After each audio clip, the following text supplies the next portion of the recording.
నమస్తే, welcome to 69 TV news. నేను మానస. ముందుగా బులెటిన్ లో హెడ్లైన్స్ చూద్దాం.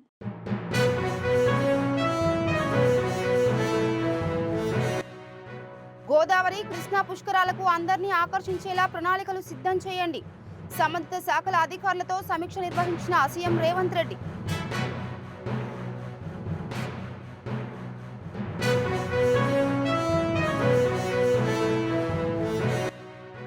కుంభమేళాలో తొక్కిసలాట జరగడం బాధాకరమన్న ఏపీ మంత్రి. కృష్ణా గోదావరి పుష్కరాలకు కట్టుదిట్టమైన చర్యలు తీసుకుంటామన్న కొల్లు రవీంద్ర.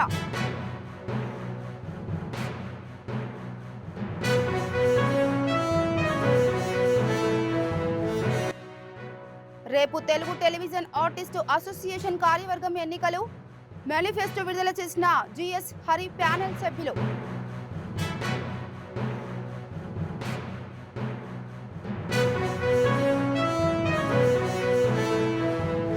ఇక డీటెయిల్స్కి వెళ్తే, రానున్న గోదావరి కృష్ణా పుష్కరాలకు దేశవ్యాప్తంగా భక్తులను పర్యాటకులను ఆకర్షించే విధంగా ప్రణాళికలు రూపొందించాలని తెలంగాణ ముఖ్యమంత్రి రేవంత్ రెడ్డి అధికారులను ఆదేశించారు. ఈ సందర్భంగా ఆయన సంబంధిత అధికారులతో సమీక్ష నిర్వహించారు. నూతన టూరిజం పాలసీని ఫిబ్రవరి 10వ తేదీలోగా సిద్ధం చేయాలని అధికారులకు సూచించారు. దేశ విదేశీ పర్యాటకులకు ఆకర్షించేలా అత్యుత్తమ పాలసీని రూపొందించాలన్నారు. ఈకో టూరిజం, టెంపుల్ టూరిజంపై ప్రత్యేక దృష్టి సారించాలని సూచించారు. సమ్మక్క సారలమ్మ జాతర సమయంలో భక్తులు పర్యాటకులను ఆకర్షించేందుకు రెవెన్యూ, అటవీ, పర్యాటక శాఖలు ప్రణాళికలు సిద్ధం చేయాలన్నారు. జాతర సమీపంలోని పర్యాటక ప్రాంతాలు, ఆలయాలను కలుపుతూ ఒక సర్క్యూట్గా అభివృద్ధి చేయాలని సూచించారు.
రేవంత్ రెడ్డి సీఎం అయ్యాక ఒకవైపు అభివృద్ధి సంక్షేమం, మరోవైపు రాజకీయం చేస్తూ జాతీయ నాయకునిగా గుర్తింపు తెచ్చుకున్నారని నాగర్ కర్నూల్ ఎంపీ మల్లు రవి తెలిపారు. ఈ మధ్య కాలంలో బీజేపీ, మోదీ ప్రభుత్వం రాజ్యాంగానికి, ప్రజాస్వామ్యంకి వ్యతిరేకంగా రాజకీయం చేస్తున్నారని ఆయన ఆరోపించారు.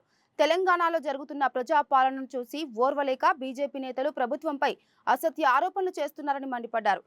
ఎవరన్నీ ఆరోపణలు చేసినా ప్రజల సంక్షేమానికి ప్రభుత్వం కట్టుబడి పనిచేస్తుందన్నారు. ఔటర్ రింగ్ రోడ్డు మధ్యలో కనెక్ట్ చేస్తూ రోడ్లు ఏర్పాటు చేయాలని, regional ring road, outer ring road మధ్యలో సబర్బన్ సిటీస్ని ఏర్పాటు చేసి హైదరాబాద్ను డీకంజెస్ట్ చేసి బెంగళూరు, ఇతర బాంబేలో ఉన్నటువంటి ట్రాఫిక్ ఇష్యూ లేకుండా చేయడానికి ప్రణాళికలు సిద్ధం చేసి ముందుకు పోతున్నారు. అంతేకాకుండా సంక్షేమ కార్యక్రమాల విషయానికి వస్తే 48 ఇంటిగ్రేటెడ్ రెసిడెన్షియల్ హాస్టల్స్ని పెట్టడానికి శాంక్షన్ ఇచ్చి, ఒక్కొక్క రెసిడెన్షియల్ హాస్టల్లో 2600 మంది పిల్లలు, అందులో ఎస్సీలు, ఎస్టీలు, బీసీలు, మైనార్టీలు, ఫార్వర్డ్ క్యాస్ట్కి సంబంధించిన పేదవాళ్ళు కూడా ఉండే విధంగా చేసి, ఒక్కొక్క హాస్టల్కి 25 ఎకరాల భూమిలో 200 కోట్లతో స్కూలు, హాస్టల్ కట్టి అక్కడ ప్రపంచ స్థాయి విద్య, ప్రపంచ స్థాయి ఆటలు, ప్రపంచ స్థాయి ఆహారాన్ని ఆ పిల్లలకు అందిస్తున్నారు. ఆ పిల్లలు ఎవరు? ఎస్సీలు, ఎస్టీలు, బీసీలు, మైనార్టీలకి, పేదవాళ్ళకి సంబంధించినటువంటి పిల్లలు. ఆ స్కూలు కానీ ఆ స్కూల్ చుట్టుపక్కల ఉన్న భూస్వాముల పిల్లలకు కూడా లేనంత సౌకర్యాలు పేద ప్రజలకి కల్పించి 5వ తరగతి నుంచి ఇంటర్మీడియట్ దాకా అక్కడ పిల్లలు చదువుకోవటం వల్ల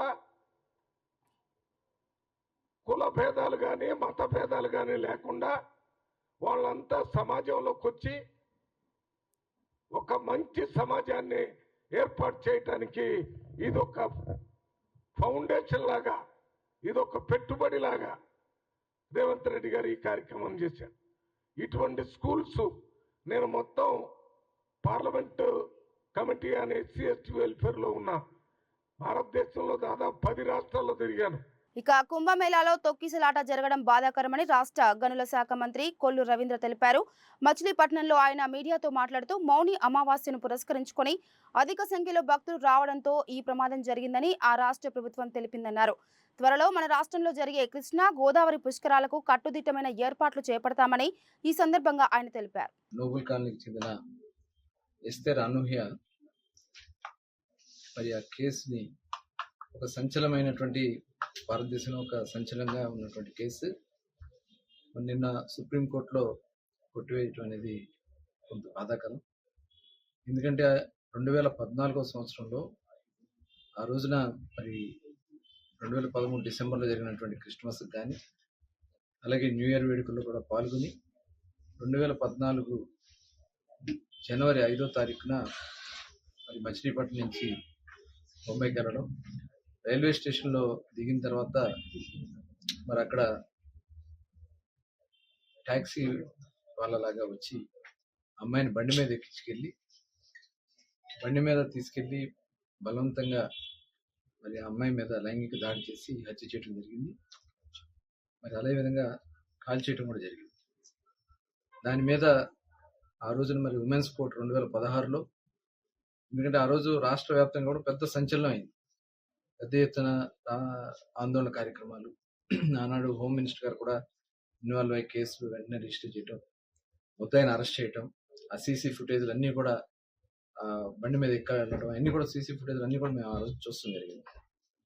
మరి 2016లో ఉమెన్స్ కోర్టు కూడా వారికి మరణశిక్ష విధించడం, దాని మీద అతను హైకోర్టుకి వెళ్ళినా కూడా హైకోర్టు దాన్ని తిరస్కరించడం, కానీ సుప్రీంకోర్టులోకి వచ్చేటప్పటికి దాన్ని కొట్టివేయడం అనేది చాలా బాధాకరం. ఎందుకంటే వాళ్ళ ఆడబిడ్డల మీద జరుగుతున్నటువంటి అఘాయిత్యాలకి మరి అక్కడ ఉన్నటువంటి సాక్ష్యాలతో కింద కోర్టు ఇచ్చినటువంటి తీర్పులతో కూడా సంబంధం లేకుండా మరి ఇటువంటి తీర్పు రావడం అనేది బాధాకరం.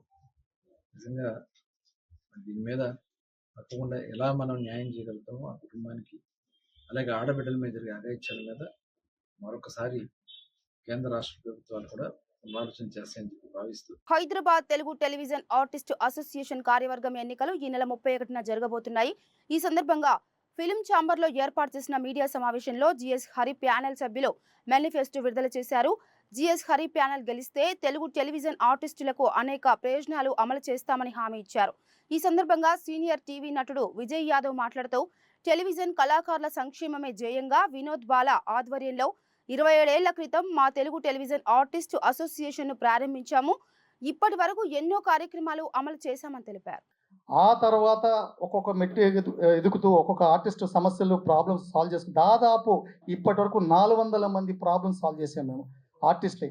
వాళ్ళ టైమింగ్స్ కానివ్వండి, పేమెంట్స్ కానివ్వండి, వీళ్ళందరూ ప్రాబ్లమ్స్ సాల్వ్ చేయడం జరిగింది. అందరికీ మెడిక్లెయిమ్ ఇప్పించడం జరిగింది. 16 సంవత్సరాల క్రితం మాకు మెడిక్లెయిమ్, ఆయనతో పాటు మేము కూడా మూవీ ఆర్టిస్ట్ అసోసియేషన్తో పాటు వెళ్ళి మేము స్టిల్ మెడిక్లెయిమ్ ఇంకా అక్కడే కంటిన్యూ అవుతున్నాము. మాకు 70% డిస్కౌంట్ ఈ రోజుకి ఇన్ పేషెంట్, అవుట్ పేషెంట్గా కిమ్స్ వారికి ఈ సందర్భంగా బొలినేని భాస్కర్ రావు గారికి మనస్ఫూర్తిగా నేను ధన్యవాదాలు చెప్తున్నాను. ఎందుకంటే ఏ ఇన్సూరెన్స్ కంపెనీ కూడా ఇవ్వలేదు మాకు ఇంతవరకు. ఈరోజు దాని మీద దాదాపు అప్పటి నుంచి ఇప్పటి వరకు వేసుకుంటే దాదాపు అందరు ఆర్టిస్టులు టీ అందించేటటువంటి కుర్రోడికి కానీ, ప్రతి బాయ్కి కానీ, ప్రతి టెక్నీషియన్స్కి ఐఎమ్ గ్రేట్లీ ఇక్కడికి వచ్చాక టీవీ పరిశ్రమలో నాకు ఒక గుర్తింపు, ఒక కళాకారుడిగా, ఒక మంచి ఆర్టిస్ట్గా గుర్తింపు పొందిన తర్వాత ఈ యూనియన్తో నా జీవితం ప్రారంభమైంది. ఎక్కడి నుంచి ప్రారంభమైంది?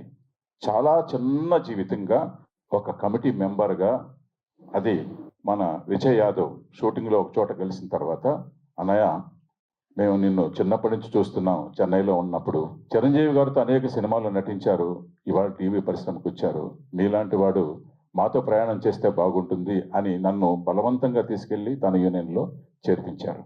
అక్కడ మొదలైంది నా జీవితం ఈ టీవీ పరిశ్రమకు సంబంధించినటువంటి ఈ అసోసియేషన్తో.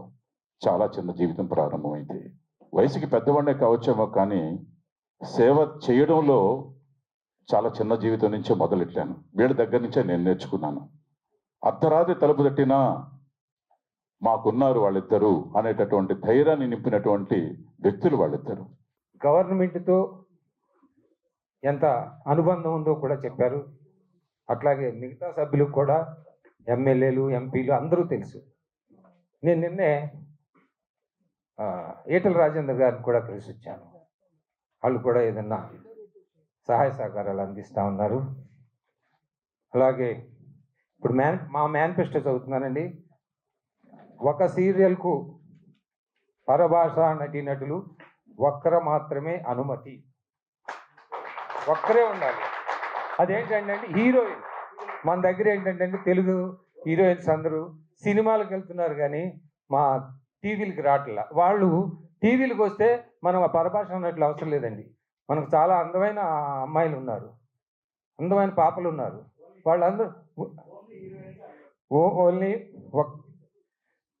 హీరోయిన్కి అనుమతి.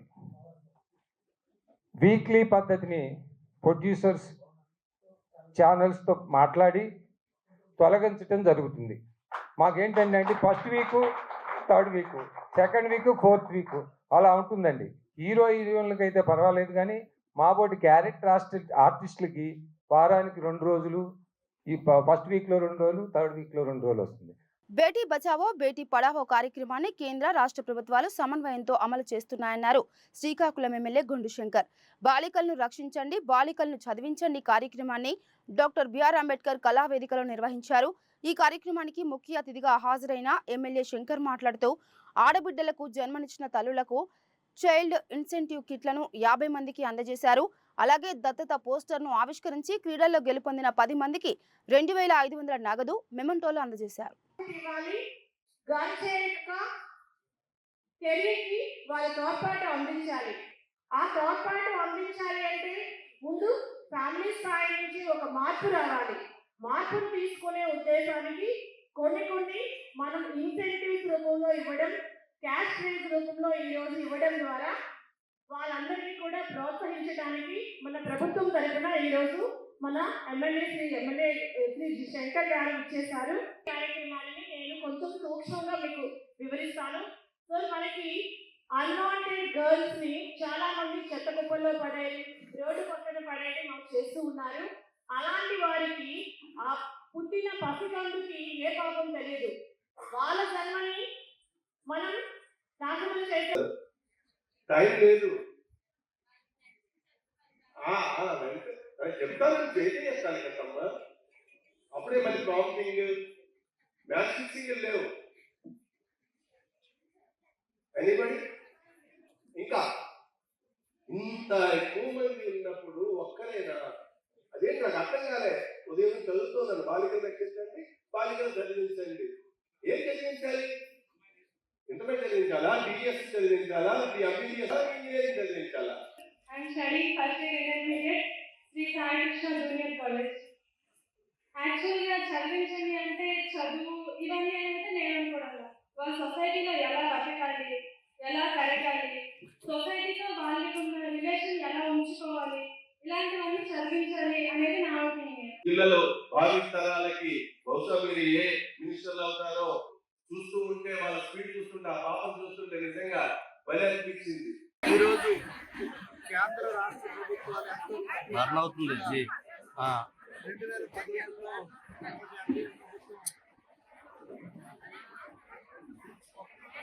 బేటీ బచావో బేటీ పడావో కార్యక్రమాన్ని ఏర్పాటు చేయడం జరిగింది. ప్రతి సంవత్సరం బాలికలందరికీ కూడా అవేర్నెస్ క్రియేట్ చేస్తూ గర్ల్ చైల్డ్ ప్రొటెక్షన్ కోసం సమాజాన్ని ఎడ్యుకేట్ చేస్తూ మన బాధ్యతగా తీసుకోవాల్సిన జాగ్రత్తలు, అలాగే ప్రభుత్వం ఇస్తున్న ఫెసిలిటీస్ ఏవైతే ఉన్నాయో అవన్నీ కూడా అందరికీ తెలియజెప్పి, అలాగే అత్యుత్తమ ప్రతిభ. పల్నాడు జిల్లా చిలకలూరుపేటకు చెందిన తన భర్త పుల్లగూర సుధీర్ నుంచి ప్రాణరక్షణ కల్పించాలంటూ హైదరాబాద్కు చెందిన మౌనిక అనే మహిళ నర్సరావుపేటలోని జిల్లా పోలీసు ఉన్నతాధికారులను వేడుకుంది. చిల్కలూరిపేట సాంబశివనగర్కు చెందిన సందీప్తో 10 ఏళ్ల క్రితం వివాహమైందన్నారు. అయితే గత 2 ఏళ్లుగా వేరొక మహిళతో అక్రమ సంబంధం పెట్టుకొని తనను నిర్లక్ష్యం చేస్తున్నాడని ఆమె ఆరోపించింది. పిల్లలను చదివించుకుంటూ నివాసం ఉంటున్న తనను బెదిరిస్తున్నారని తెలిపింది. పిల్లలతో పాటు తనకు ఎటువంటి ప్రాణహాని జరిగినా భర్తదే పూర్తి బాధ్యత అన్నారు. నమస్కారం అండి. నా పేరు పుల్లగూర మౌనిక. పుల్లగూర సుధీర్ చిలుకలూరుపేటకు చెందిన వ్యక్తి 2014లో హైదరాబాద్కి వచ్చి నన్ను లవ్ చేసి నన్ను ఇక్కడికి తీసుకొచ్చి చర్చిలో పెళ్లి చేసుకున్నాడు. చిలుకలూరుపేటకు చెందిన సుధీర్, పుల్లగూర సుధీర్, సాక్షి మీడియా. అతను ఇప్పుడు 11 సంవత్సరాలు అవుతుంది పెళ్ళయి. 2 పిల్లలు సార్ వీళ్ళు. ఇప్పుడు నాకు వద్దు అని వేరే అమ్మాయితో ఇల్లీగల్ ఎఫైర్ పెట్టుకొని, కాలేజ్లో స్టూడెంట్తో ఇల్లీగల్ ఎఫైర్ పెట్టుకొని నన్ను వద్దు, నన్ను ఇక్కడ నుండి వెళ్ళిపోమని అరెస్ట్ చేస్తున్నాడు. నేను సెప్టెంబర్ 4న కేసు ఫైల్ చేశాను. ఇప్పుడు స్టేషన్లో ఉన్న పోలీసులని, కరెంట్ ఆఫీస్లో ఉన్న ఎంప్లాయీస్ని, వాళ్ళని నేను సాక్షి మీడియా అని వాళ్ళని బెదిరిస్తున్నారు సార్. వాళ్ళ దగ్గరికి వెళ్ళి వాళ్ళ మేనత్త విజయమ్మ, వాళ్ళ అక్క కవిత, వెంకట్ వీళ్ళందరూ కలిసి నన్ను హరాస్ చేస్తున్నారు సార్. నన్ను ఇక్కడ నుండి వెళ్ళిపోవడానికి, నా ఇంటికి వచ్చి నన్ను కొడుతున్నారు, నా పిల్లల మీద అరుస్తున్నారు. ఇక్కడ నుండి వెళ్ళిపోవాలి, ఇక్కడ ఉండొద్దు, అతను వదిలేసి వెళ్ళిపోమని వాళ్ళ మేనత్త, వాళ్ళ అక్కలు, వాళ్ళ బావలు అరెస్ట్ చేస్తున్నారు. అందరికీ ఆయన ఏంటంటే సాక్షి మీడియా, నేను సాక్షి మీడియా అని చెప్పుకొని అందరిని బెదిరిస్తున్నాడు. నాకు ఎవరైతే సపోర్ట్ చేస్తున్నారో, నన్ను ఇంట్లో నుండి పంపించడానికి నాకు సపోర్ట్ చేసే వాళ్ళందరినీ నేను సాక్షి మీడియా మీ అంతు తెలుస్తాను, మీ మీ ఏమన్నా ఉన్నా, మీరు డీటెయిల్స్ ఏమైనా ఉన్నా నేను అన్ని బయటేస్తానని వాళ్ళ మీద బెదిరిస్తున్నారు సార్. కరెంటు నేను నా పిల్లల్ని పెట్టుకొని ఉంటున్నాను. కరెంట్ కట్ చేయించాడు. కరెంట్ ఆఫీస్లో ఏఈ మేడంని కూడా బెదిరించాడు. వెళ్ళి పోలీస్ స్టేషన్లో కేసు ఫైల్ చేశాము. ఛార్జ్ షీట్ వేయకుండా సార్ని కూడా, సిఐ సార్ని కూడా ఛార్జ్ షీట్ వేయొద్దు అని వాళ్ళని బెదిరిస్తున్నాడు. ప్రతి ఒక్కరిని నేను సాక్షి మీడియాని అందరినీ బెదిరిస్తూ నన్ను వెళ్ళిపోమని నన్ను, నా పిల్లల మీద అరెస్ట్ చేస్తున్నాడు సార్. నాకు నా పిల్లలకి ఏదైనా జరిగితే నా పుల్లగూర సుధీర్, విజయమ్మ, కవిత, వెంకట్, ఇందిర, నాగభూషణం వీళ్ళ ఫ్యామిలీ మెంబర్స్, వీళ్ళ అక్కలు, వీళ్ళ బావలే కారణం సార్. అది నాకు వాళ్ళ నుండి ప్రాణ భయం ఉంది సార్. మీరే కాపాడు. ఇప్పుడు ఎస్పీ ఆఫీస్కి వచ్చి నేను కంప్లైంట్ ఇచ్చాను. దశాబ్దాలుగా దైవజనుల సేవలో ఉన్న తమను హైబ్రోన్ చర్చిలోకి రాకుండా అడ్డుకోవడం అన్యాయమని పాస్టర్లు కేఎం శాంసన్, జాన్ సుబ్బారెడ్డి తెలిపారు. సోమాజిగూడ ప్రెస్ క్లబ్ లో ఏర్పాటు చేసిన విలేకరుల సమావేశంలో డానియల్, ఎఫ్రైన్, కృపావరంలతో కలిసి వారు మాట్లాడుతూ 1969వ సంవత్సరం నుండి తాము హెబ్రోన్ చర్చిలో ప్రార్థనలు చేస్తున్నామని, హెబ్రోన్లో ప్రస్తుతం పరిస్థితి దయనీయంగా ఉందని, కాంపౌండ్ గేట్ వేసి భక్తులైన అందరినీ లోనికి రానివ్వట్లేదని ఆవేదన వ్యక్తం చేశారు. హెబ్రోన్ను కేవలం అడ్మినిస్ట్రేటివ్ బ్లాక్ గా మాత్రమే చెప్తున్నారని, అక్కడ భక్తజనులకు ప్రార్థన చేసుకునే అవకాశం కల్పించకపోవడం దారుణమన్నారు. ప్రభుత్వం, పోలీసులు జోక్యం చేసుకుని హెబ్రోన్ గేట్లు త్వరగా తెరిపించాలని కోరారు. సోదరుడు జాన్ సుబ్బారెడ్డి గారు విషయాలన్నీ క్లియర్ గా చెప్పేసినారు. వాస్తవంగా దేవుని మందిరం అనేది ప్రార్థనా మందిరం. ఏ భక్తుల కొరకైతే అది ఏర్పాటు చేయబడిందో వాళ్ళందరినీ రానియకుండా ఉండడం అనేటువంటిది, పాస్టర్లు, దైవ సేవకులను రానియకుండా ఉండడం అనేది, దేవుని మందిరం ఒక జైలు లాగా ఉంటున్నది.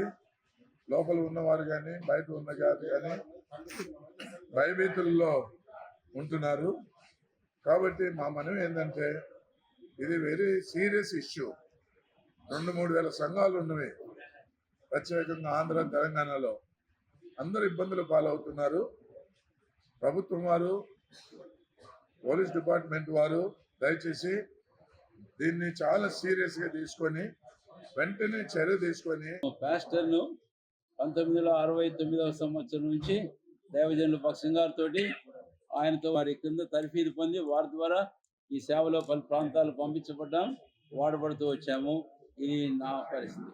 అయిన తర్వాత ప్రజెంట్ హెబ్రోన్లో మీ ముందుకు రావడానికి కారణం ఏమిటి అని అంటే, హెబ్రోన్లో సిచ్యువేషన్ చాలా పెడద్రోహంగా ఉంది. భక్తులైన వారిని, మమ్మల్ని లోపలికి అనుమతించడం లేదు. హెబ్రోన్ కాంపౌండ్ గేట్ వేశారు. ఏమి అని అంటే, ప్రే చేసుకుంటే అక్కడ పోండి అంటారు. అక్కడ పోతేనేమో అక్కడ కొంతమంది పోలీసు వాళ్ళ ద్వారా ఇక్కడ రావడానికి లేదని చెప్పిస్తారు. తర్వాత హెబ్రోన్ కాంపౌండ్ ఏమో ఇది కేవలము అడ్మినిస్ట్రేటివ్ బ్లాక్ అంటారు. దైవజనుల భక్సింగ్ గారి కాలం నుంచి ఈ రోజు వరకు అది పరిచయ కొరకు, ప్రార్థన చేసుకోవడానికి, భక్తులు వచ్చి కూర్చోవడానికి అది ఏర్పాటు చేశారు. అది కాదని చెప్పేసి ఇలాగ చేయడం అనేది అది ఏమాత్రం సమంజసంగా లేదు. వాటి ప్రభుత్వం, పోలీసు వారు జోక్యం చేసుకొని వెంటనే హెబ్రోన్ కాంపౌండ్ గేట్ తెరిపించాలనేది మా మొదటి మనవి. రెండవదిగా ఈ హెబ్రోన్ కాంపౌండ్లో రౌడీస్ని తీసుకొని వస్తారు, హిజ్రాలు కూడా తీసుకొని వచ్చి ఈ మధ్య కాలంలో లోపల ప్రవేశించి మా వాళ్ళని కొంతమందిని బయటికి నెట్టేయడము ఇదంతా జరిగింది. ఇక విభిన్న రుచులు కోరుకునే భాగ్యనగర వాసుల కోసం మరో కొత్త రెస్టారెంట్ అందుబాటులోకి వచ్చింది. హైదరాబాద్ పంజాగుట్టలో నూతనంగా ఏర్పాటు చేసిన మండీ కింగ్స్ రాయల్ రెస్టారెంట్ ను కాంగ్రెస్ నేత ఫిరోజ్ ఖాన్ ప్రారంభించారు. వెజ్ నాన్ వెజ్ మండితో పాటు 100 రకాల వంటకాలను అందుబాటులోకి ఉంచినట్లు నిర్వాహకులు తెలిపారు. ప్రపంచంలోనే హైదరాబాద్ బిర్యానీకి ప్రత్యేకత ఉందని, బిర్యానీకి కేర్ ఆఫ్ అడ్రస్ గా ఉన్న నాణ్యమైన ఆహారాన్ని అందించాలని అన్నారు. తమ శాఖను పంజాగుట్టలో ఏర్పాటు చేయడం ఆనందంగా ఉందని తెలిపారు.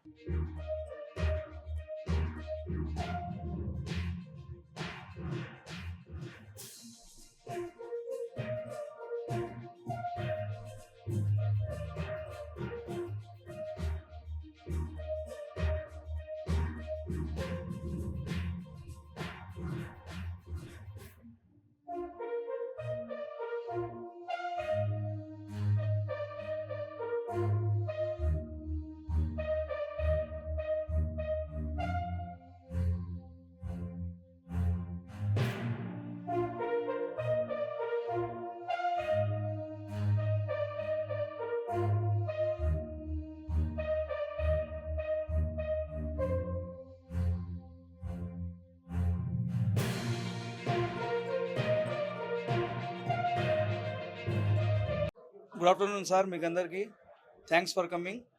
మేము మంది కింగ్ బ్రాంచ్ రాయల్ అని చెప్పి పంజాగుట్టలో రీసెంట్లీ ఇప్పుడే ఇనాగ్రేషన్ చేశాము. మాకు ఆల్మోస్ట్ లైక్ 14 బ్రాంచెస్ మాకు హైదరాబాద్లో ఉన్నాయి. ఇంకా హైదరాబాద్కి వదిలేస్తే ఆంధ్రాలో, కర్ణాటకలో, ఇంకా వేరే చోట కూడా బ్రాంచెస్ ఉన్నాయి. ఇంకా కడపలో రీసెంట్లీ మేము ఇనాగ్రేట్ చేశాము. ఇప్పుడు ఈరోజు 29th జనవరి 2025కి ఈరోజు మా దగ్గర ఓపెనింగ్ అయింది. మేము అరబికే అనుకునేది మీరు అనుకోవద్దు, మా దగ్గర అరబిక్తో పాటు మల్టీ క్యూజన్స్ కూడా దొరుకుతాయి. ఇంకా స్పెషాలిటీ ఏమంటే మన దగ్గర అందరికీ ఇక్కడ ఆఫీసర్స్ అందరికీ వాళ్ళ కోసం స్పెషల్గా ఆఫర్స్ పెట్టి మంచిగా మీకు సర్వీస్ ఇద్దామని చెప్పి మేము బ్రాంచ్ ఓపెన్ చేసాము ఇక్కడ. Related to that dedicated family sections మన దగ్గర ఉన్నాయి. స్పెషల్లీ లేడీస్ కోసము ఫ్యామిలీ సెక్షన్స్ అనేది అరేంజ్ చేసాము. పార్కింగ్ ఉంది మన దగ్గర, వాలే పార్కింగ్ ఉంది, లిఫ్ట్ ఫెసిలిటీస్ ఉన్నాయి. ఉండేది టోటల్ కెపాసిటీ ఆల్మోస్ట్ 220 అండి. పార్టీ చేయాలన్నా మీరు ఎవరైనా 15, 20, 30 ఎవరైనా వచ్చినా మా దగ్గర ఒక స్పెషల్ పార్టీ అరేంజ్ చేసేటంట ఫ్లోర్ అరేంజ్ చేసాము. నాన్ వెజ్లో మన దగ్గర అండి దాదాపుగా 30-40 ఉంటాయి. ఇంక ఇప్పుడు చెప్పాలంటే ఆఫ్ఘనీ స్పెషల్, అరబిక్ అంటే టోటల్ అరబిక్లో మందివి. ఇక బులెటిన్ ముగించే ముందు హెడ్లైన్స్ మరోసారి.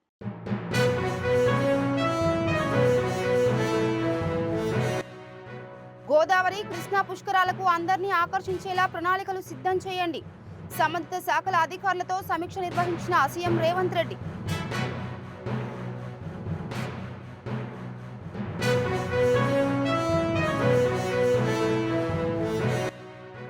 కుంభమేళాలో తొక్కిసలాట జరగడం బాధాకరమన్న ఏపీ మంత్రి.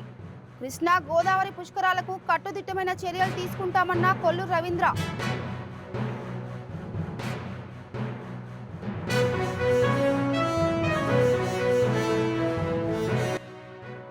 రేపు తెలుగు టెలివిజన్ ఆర్టిస్టు అసోసియేషన్ కార్యవర్గం ఎన్నికలు.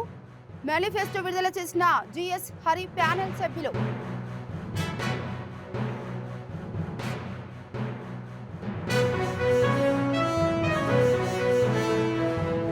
ఇవి బులెటిన్ అప్డేట్స్.